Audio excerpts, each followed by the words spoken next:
तू तनिको डरी है ये साली, होली के माजा भेटाई हो। रंगवा बड़ी पर पराई हो, लहे लहे जब जाए हो।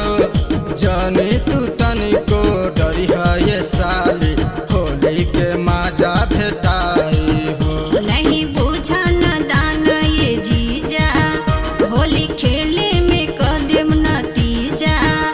एक बेरी तो चांस दीजिए, मैं तो रेडी हूँ, मैं तो रेडी हूँ जीजा जी।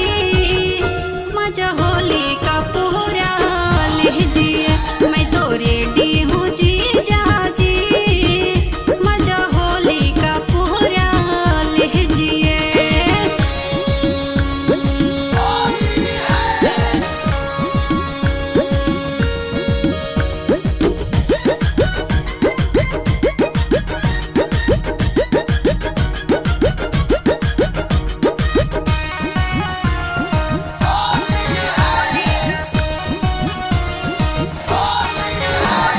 लाल पियर रंग घोरा हो, डली है आकाश पोरे पोर हो।